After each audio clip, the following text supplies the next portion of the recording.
कुरान शरीफ में। रहमतुल लिल आलमीन। इसका क्या मतलब हुआ? जी बिल्कुल ऐसे ही है सर कि नहीं, तमाम मतलब क्या हुआ? तमाम जहानों के लिए रहमत है। हजूर किसके नबी लिए? करीम मुसलमानों के लिए? सल्लल्लाहु अलैहि वसल्लम। नहीं सर, इंसानों के लिए? नहीं सर, तमाम आलमीन में तो सब। परिंदों के लिए भी? जी ऐसे ही। ठीक है ना? सल्ली अला रसूलिहिल करीम अम्मा बादु फ़अऊज़ु बिल्लाहि मिनश शैतानिर रजीम बिस्मिल्लाहिर रहमानिर रहीम क़ाल अल्लाहु तबारक व तआला फ़िल क़ुरआनिल मजीद वल फ़ुरक़ानिल हमीद मा कान मुहम्मदुन अबा अहदिम मिर रिजालिकुम वलाकिन रसूलल्लाहि व ख़ातमन नबिय्यीन आमनतु बिल्लाहि सदक़ल्लाहुल अज़ीम व सदक़ रसूलुहुन नबियुल करीमुल अमीन।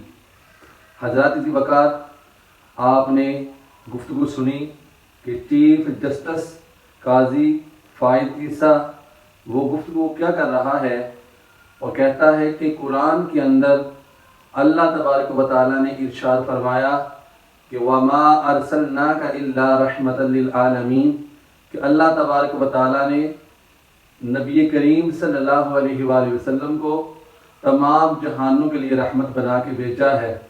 तो रसूलुल्लाह सल्लल्लाहु अलैहि वसल्लम तमाम कौम के लिए नबी बन के आए, तो लिहाजा जो कादियानी हैं ये मुसलमानों के भाई हैं, क्योंकि हमारे नबी इनके भी नबी हैं। इनके हवाले से ये वो गुफ्तगू करना चाहता है और कहता है कि मेरा ओपिनियन ये है और मेरी राय ये है कि कादियानियों को जो वो काम करना चाहते हैं, कुरान के ऊपर तफसील लिखना चाहते हैं, तो उनको इजाज़त दी जाए।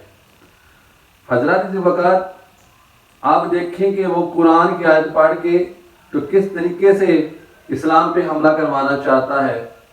और याद रखिएगा, अक्सर ये जो लिबरल किस्म के लोग होते हैं कुरान की यही आयत पढ़ते हैं कि वमा अरसलनाका इल्ला रहमतल लिल आलमीन। तो हज़रात ज़ी वक़ात, इनको शर्म नहीं आती लिबरल किस्म के लोगों को और उन लोगों को जो कादियानियों के जो ना वो थूके हुए को चाटते हैं, जो कादियानियों के जो है वो पैरोकार हैं और उनके जो है वो सहूलतकार हैं।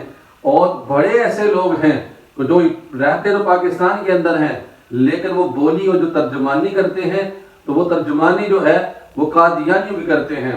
और आगे उसने क्या बोला, वो कहता है कि अभी तो मैंने कुरान पढ़ा है, आयत पढ़ी है, तफसीर बात की बात है, हदीस बात की बात है, तो मैं उसको ये बताना चाहता हूँ कि तूने तो आयत पढ़ी और तो इस आयत का तूने नतीजा ये निकाला कि नबी जो है वमा अरसलनाका इल्ला रहमतल लिल आलमीन, तमाम जहानों के लिए रहमत बन के आए हैं। तो नबी पाक अलैहिस्सलाम तो कादियानियों के भी नबी हैं। मैं तुम्हें ये कहना चाहता हूँ, सबसे पहले, क्या कादियानियों ने हमारे नबी को नबी माना है? मेरे नबी को तो रब का कुरान कहता है कि मा काना मुहम्मदुन अबा अहदिम मिर रिजालिकुम वलाकिन रसूलल्लाहि व खातमन नबिय्यीन व काना अल्लाहु बिकुल्लि शैइन अलीमा। कि रब का कुरान फरमा रहा है कि ऐ लोगों, मेरा जो नबी है वो तुम मर्दों में से किसी का भी बाप नहीं, लेकिन वो अल्लाह के रसूल और अल्लाह तबारक व तआला के आखिरी नबी हैं।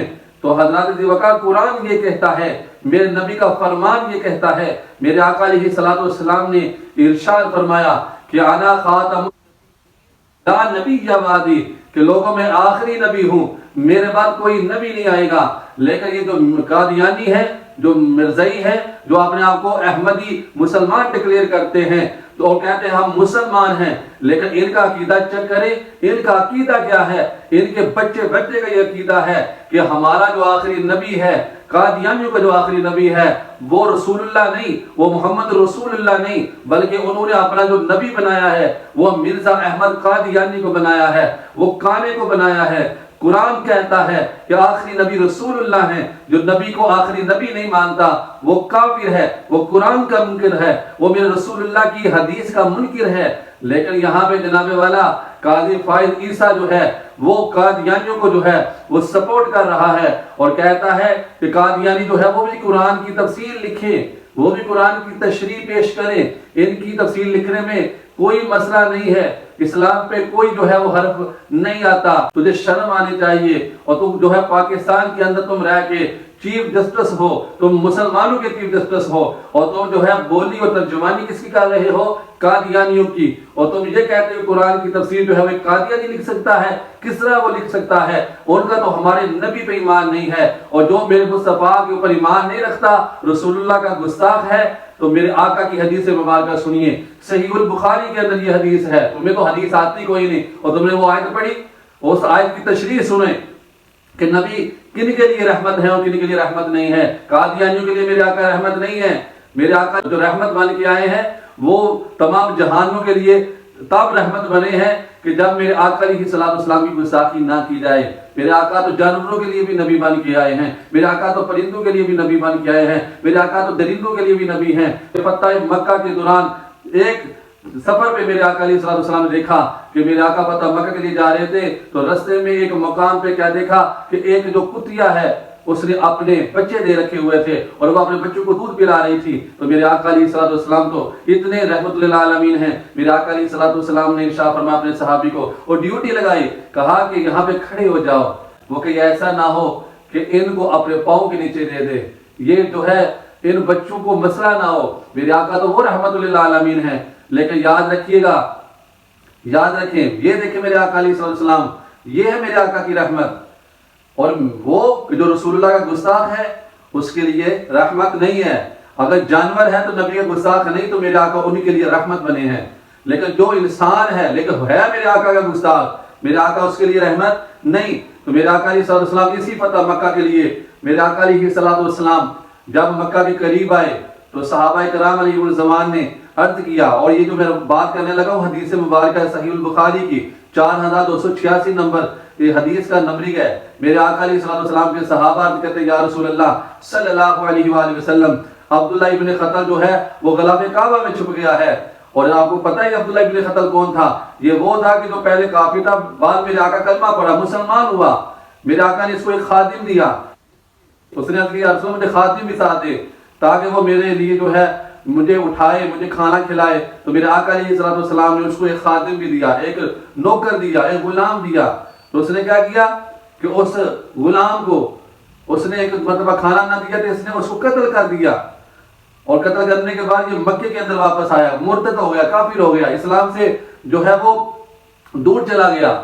हजरत अबू बकर जब ये मक्के के अंदर आया तो इसने मेरे आका की दुश्मनी के अंदर भला क्या किया, मेरे आका अलैहिस्सलाम की गुस्ताखी करने लगा। और गुस्ताखी ये की आका अलैहिस्सलाम की मजम्मत के ऊपर इसने अशआर लिखे।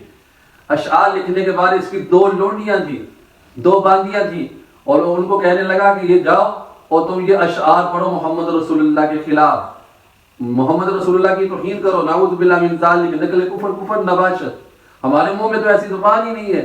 और इसने मेरे आका अलैहिस्सलाम की तौहीन करवाई। ये वो अब्दुल्ला इब्न खतर है। लेकिन जब सहाबा किराम जब फतह मक्का करने के लिए आए तो ये फतह मक्का के रोज जो ये गलाफ़े काबा में छुप जाता है। मेरे आका अलैहिस्सलाम के जो गुलाम है अर्ज करते हैं या रसूल अल्लाह, अब्दुल्ला इब्न खतल जो है वो गलाफ़े काबा में छुप गया। काबे का जो गलाफ और जो दीवार काबा है दोनों के दरमियान में छुप जाता है। मेरे आका अलैहिस्सलाम ने इरशाद फरमाया कि मेरे गुलामों उक्तुलूहु, अब्दुल्ला इब्न खतल को वहां पे ही कत्ल कर दिया जाए। और सहाबा गए और वहां पे अब्दुल्ला इब्न खतल को निकाला। मैं आपको ये कहना चाहता हूं कि मेरे नबी करीम अलैहिस्सलाम का जो गुस्ताख होगा, चाहे वो काबे की दीवार के साथ चिमट जाए, चाहे वो गलाफ़े काबा को हाथ में पकड़ ले। वैसे तो मेरे आका अलैहिस्सलाम ने हर मुसलमान को माफ कर दिया, लेकिन जो रसूलुल्लाह का गुस्ताख है मेरे आका ने उसको माफी नहीं दी। अल्लाह तबारक व तआला की बारगाह में हम दुआ करते हैं कि अल्लाह तबारक व तआला हमें रसूलुल्लाह सल्लल्लाहु अलैहि वसल्लम की गुलामी में मौत अता फरमाए। आमीन बिजाहि नबील अमीन सल्लल्लाहु अलैहि वसल्लम।